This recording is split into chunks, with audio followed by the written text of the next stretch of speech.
Good evening. कैसे हो आप लोग?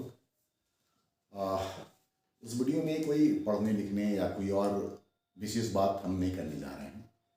दरअसल अपनी लंबे टीचिंग करियर में प्रारंभिक परीक्षा के बाद इतना निगेटिव माहौल मैंने कभी नहीं देखा। आज संस्थान में जब गए तो बच्चे बड़ा निराश, बड़ा उदास, बड़ी हताश सी स्थिति में थे।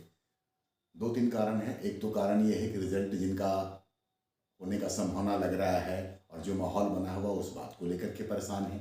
कुछ बच्चों को जिनका के स्कोर नीचे है वो परेशान हैं, कुछ जो बॉर्डर लाइन पर हैं वो परेशान हैं। मतलब कि हर वो विद्यार्थी जिसने एग्ज़ाम दे दिया है किसी न किसी कारण से बड़ा ही परेशान सा अवस्था में ये नज़र आ रहा है।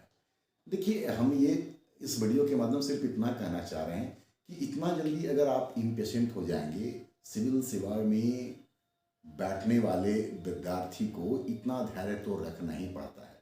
इस तरीके से अगर आप अपना सब कुछ खोने लगेंगे, इतना जल्दी आपका धीरज डगमगा जाएगा, तो आप कैसे सर्वाइव कर पाएंगे इस परीक्षा में। और ख़ास करके इस स्थिति में जब हम लोग झारखंड से संबंधित परीक्षाओं को दे रहे हैं, यहाँ जिस तरह का आलम बना हुआ है, हर एग्ज़ाम में कहीं ना कहीं थोड़ा ज़्यादा थोड़ा कम ये मुसीबत तो आती ही रहती है।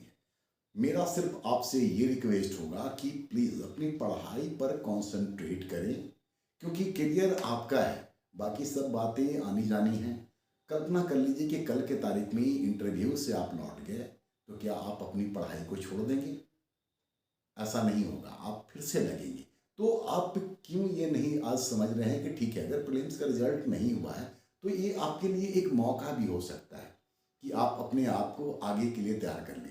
अगर आप ये कहते हैं कि सर बहुत टाइम नहीं मिला इस कारण से ये हो गया, तो कल की तारीख में फिर आप मेंस में बहुत अच्छा नहीं करने वाली स्थिति में होंगे, आपका रिजल्ट वहाँ नहीं होगा।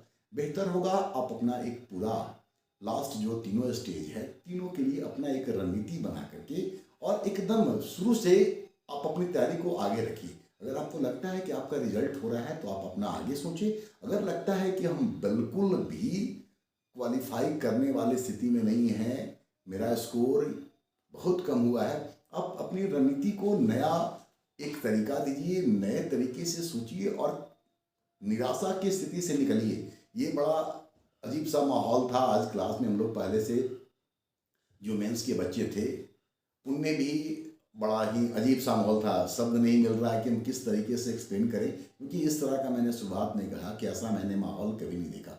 अमूमन ये देखते थे कि प्रीलिम्स के एग्ज़ाम देने के बाद बच्चों में एक उत्साह होता था, एक तो प्रेशर ये रिलीज होता था कि इतना दिन से पढ़ रहे थे, अब एग्ज़ाम हो गया है, कल की तारीख में मेंस देने का मौका मिलेगा। लेकिन इस बार एकदम बदला हुआ सा हम माहौल देख रहे हैं और ये माहौल एक टीचर के तौर पर बड़ा ही डरावना सा लगा, बड़ा ही दर्द भरा एहसास है ये, क्योंकि बच्चों का निराश चेहरा बड़ा अजीब सा लगता है।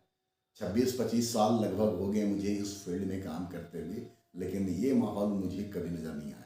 सो प्लीज़ आप लोग बिल्कुल चिंता ना करिए। हो सकता है रिजल्ट ना आए, लेकिन एक रिजल्ट ज़िंदगी आपकी ख़त्म नहीं कर देती है। आपको नए सिरे से सोचने की आवश्यकता है और फिर से अपने काम में आप लगिए, वो ज़्यादा ज़रूरी है, ना कि इस चिंता में पड़ रहे हैं कि पता नहीं क्या होगा नहीं होगा। उम्मीद है मेरी इस बात से शायद आपको थोड़ा फ़र्क पड़े, इसीलिए हम ये बात आप तक पहुंचाना चाह रहे थे। क्योंकि जो लोग जो क्लास में मेरे साथ जुड़ रहे हैं उनसे तो हम ये बात सामने कर भी लेते हैं, लेकिन बहुत सारे लोग हैं जो इनडायरेक्टली हमसे जुड़े हुए हैं। कुछ ऑनलाइन में बच्चे थे जो मॉक टेस्ट वगैरह दे रहे थे, सीधे तौर पे उनसे बात नहीं होती है, मैसेज के थ्रू बात हो पा रही है अभी भी, लेकिन ये लग रहा है कि जैसे सब लोग बिखरा हुआ सा हो, बिल्कुल टूटा हुआ सा हो, होपलेस वाली स्थिति उनके सामने नज़र आ रही है। इन चीज़ों से बिल्कुल आप बाहर निकलिए। सिविल सेवा पेशेंस खोजता है। आपको अपने तैयारी को मुकम्मल अंजाम तक पहुंचाने के लिए खुद को वक्त देना होगा और ये छोटी छोटी असफलताओं से, अभी तो रिजल्ट भी नहीं निकला है लेकिन फिर भी आप खुद को अगर हारा हुआ मान रहे हैं तो सही मायने में आप सिविल सेवा के मर्म को नहीं समझ रहे हैं। इसको समझने की आवश्यकता है।